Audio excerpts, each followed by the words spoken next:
Hello everyone, a very good morning, good afternoon and good evening to all of you. This is your host Vaibhav. In today's session of JForex Indicators Explained, we will be looking at one interesting indicator. The name is Relative Momentum Index, which is shortened as RMI, and its name not only rhymes with the RSI, its properties, its uses also are kind of similar to the RSI, and there is also a oscillator which we can utilize to look for opportunities to go for short or long trades depending on what is the market dynamics, what is the current market dynamics. We can take into consideration, we can identify the opportunities accordingly using this indicator. So let us now head to the JForex 4 platform, the newly released trading platform from the Dukascopy Bank SA. This is the Euro USD chart drawn on the hourly candle grid. I will add the RMI indicator here. You can simply do a quick search, type in RMI, and it will appear the relative momentum index. Or if you want to know where it is listed, it is amongst the momentum indicator.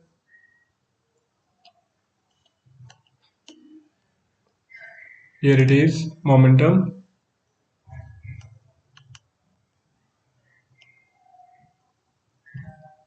And for alright, there is the RMI indicator. The concept of the indicator is fairly simple. It takes into consideration the price rise, and the price decline over the given period of time, and it simply then takes into account the sum of these price rises and price decline, and we get a ratio. So exact formula, I think you will have to look for the exact formula on the internet. You can easily get the exact formula, and for understanding purposes, it is a fairly simple indicator which is derived using the price action. Now for uses, we will see how we can take advantage of this indicator to go for the opportunities in which we feel that the entries are optimum. We have the risk which is very low compared to the possible rewards we can get using these indicators setup. This is the default setup RMI with 14 being its calculation period and 1 being its momentum period. Okay, so here the price rise and the price decline over last 14 candle periods is being considered for the purpose of calculation of this ratio, and we have the total price data for last 14 candle periods, and we are then arriving at the ratio. As I said, for the exact formula you will have to look for the search. You can do a Google search or Microsoft Bing search, any will work. I'm not going into the concept. We are more concerned with the uses and the customization options of this indicator. If we go into the formula, then it will take a lot of time. Okay, so I am leaving the formula side to you for you to figure it out. Now its application. The indicator can be used similar to the RSI. We take into consideration its output, and this output can vary between 0 on the lower side and 100 on the higher side. This is a bounded indicator, bounded oscillator. Its value can only go to 0 on the extreme of the low side and 100 on the extreme of the upside. It can't cross above or below these two defined limits, as there is a ratio, and we can utilize this indicator to look for the trend and the overbought oversold scenario also. We consider 50 as a critical marking line. The value above 50 indicates bullishness of the underlying instrument. If it is above 50 and on the rise, that means the bullish trend is getting stronger and stronger. And if it is above 50 but it is in decline, that means the bulls are losing strength and it might be the time to go for profit booking, and vice versa. If we have the output in the negative, not in the negative territory below 50, and in the decline, then that means the instrument's momentum is bearish. And if we have the output below 50 but it is on the rise, that means the bearish momentum is waning. And if you have any short sell entries, short sell trades open, this might be the time to look for profit booking. And on the extreme side, we can use the 30 on the lower side and 70 on the upper side to denote the extreme values. So we consider the output below 30 to be indicative of the oversold circumstances. And when we have the output above 70, that indicates the overbought scenario for the Euro USD. So if we consider today's session, we have now output reaching closer to 70. It is not yet above 70, but it is fairly close to that. If we take into consideration the output over last couple of days, we see on a couple of times we had this RMI output reaching below 30, and then after consolidation it started to rise back again. We saw the RMI again inching back above 30 and towards 50, but the momentum stayed bearish. It didn't really cross above 50. So we can utilize this indicator both ways.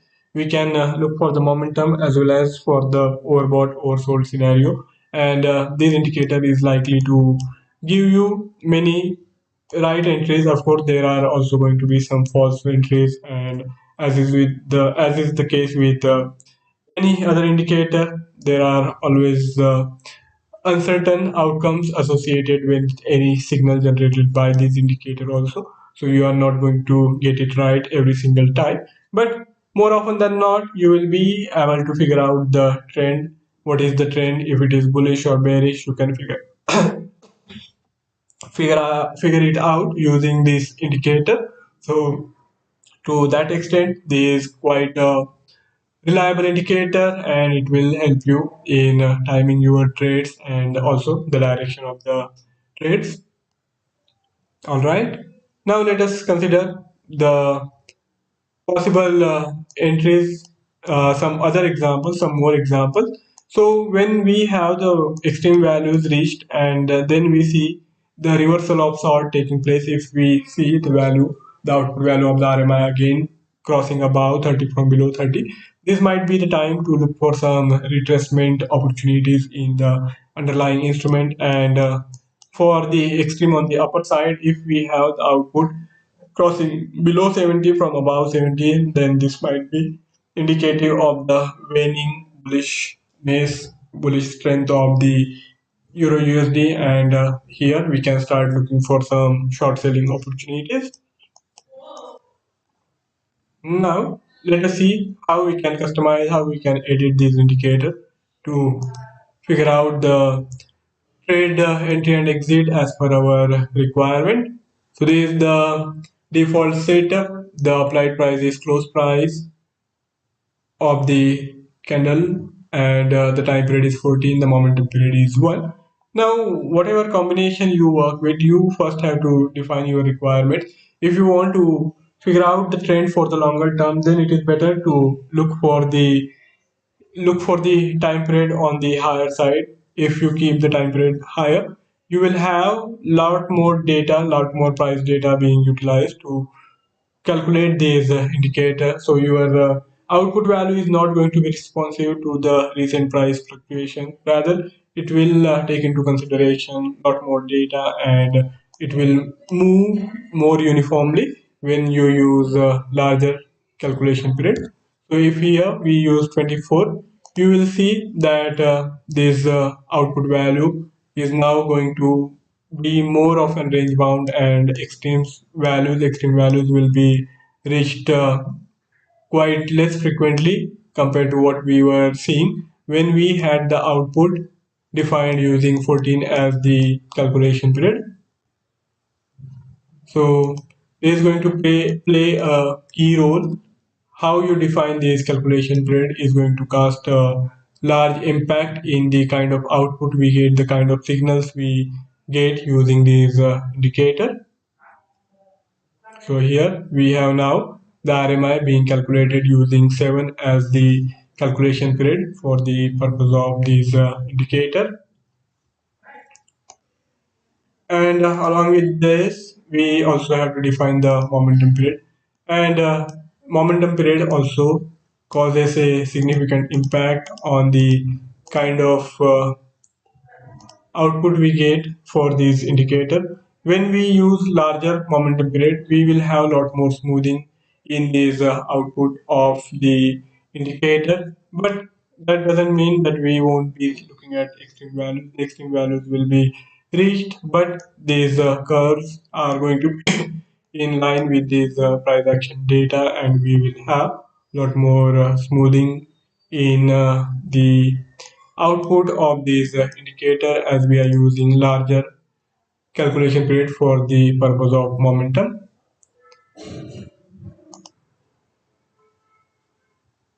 Now if we increase it to say 14 again, here you can notice that this indicator is now not more smoother, and even when these extreme values are reached, we are not seeing reversal happening suddenly. Rather, it is taking time, and then in due course of time, we are seeing the value again starting to inch above 30. So here we will have a lot more lag also, but these signals generated are also going to have lot less noise, and a lot more reliability is going to be there. So we have to get the trade-off right. We have to see what is the lag we can tolerate and how much reliability we need for this setup, for our setup. So using that, you have to define these input parameters, which will then eventually define the kind of signals are generated by these indicators. Also, the applied price has a large impact on the kind of output we get. So you will have different kind of output values depending on what kind of applied price you are using for the calculation purpose.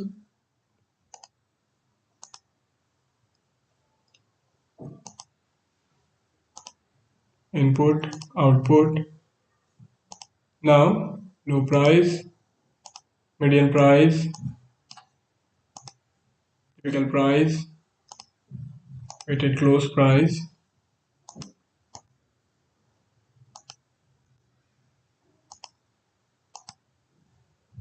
So I will now restore it back to close price as the applied price. Time period is 14, and the momentum period will be restored back to 1. Okay, so this is the default setup here. This curve, the output of the RMI is moving quite swiftly along with the price action data. And when we were using larger momentum period, we had a lot more smoothing. Now coming to the output, we have this trend up, trend down, and style combination options provided to us. We can go for two different color combinations if you want to define the trend up and trend down in different ways. You can do that. You can go for different styling options also. You can go for increasing or decreasing the width. The transparency can be also lowered or increased depending on the how much prominence you want for the output of the indicator RMI on this chart. Now here, this is what the RMI looking like when we have styled it up. We have opted for two different color combination. The line styling is also changed. So we get this output which is looking prominent on the chart and at the same time easier to read.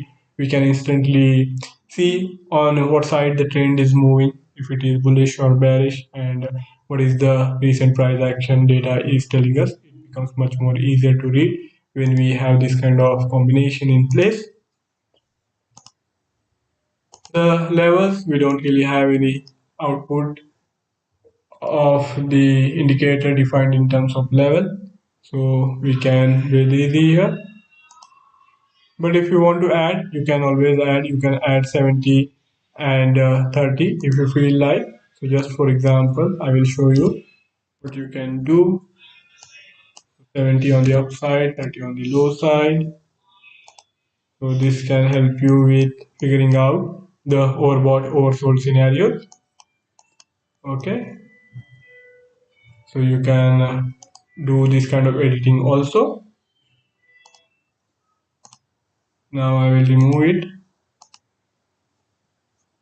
Coming to the advanced editing options, we get the recalculate on new candle only. If you want the output to be calculated only once throughout the current candle period, then you have to opt in for this.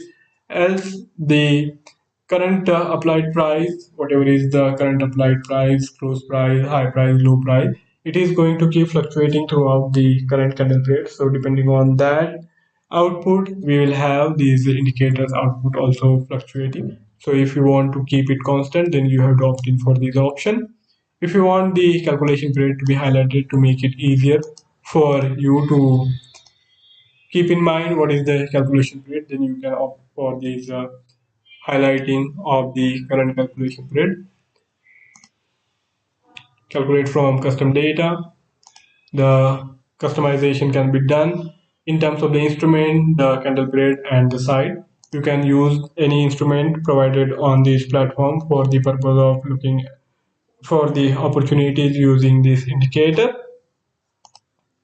The candle period can be similarly used from the chart, or for that matter, you can even define it as per your requirement. If you want the indicator to be calculated using 15 minutes as its defined candle period value, then you can do that regardless of what is the current candle period defined for the chart overall.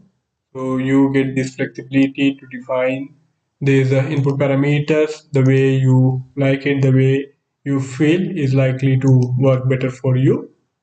Now I will again restore it back to use from the chart. If you want the indicator to be available on all the candle periods, then you have to opt in for this.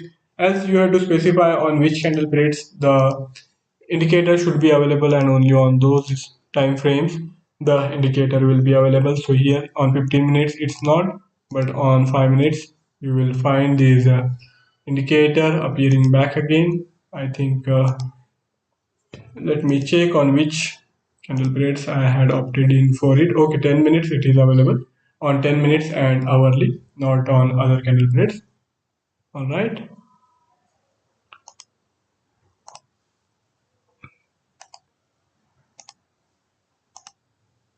And base period can also be varied.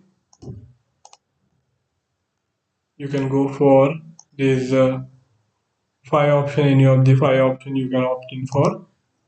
And it is not going to make much of a difference for these indicators.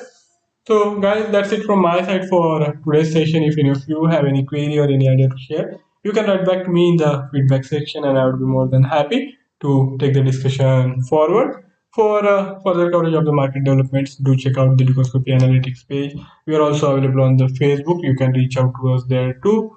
For trying out this newly released JForex 4 platform, I have also included the link in the bio. Give it a try and let me know how it works out for you. Thank you all for joining in. I will be back tomorrow with a new indicator, new setup, new formulations. So do come back. Thank you all. Goodbye.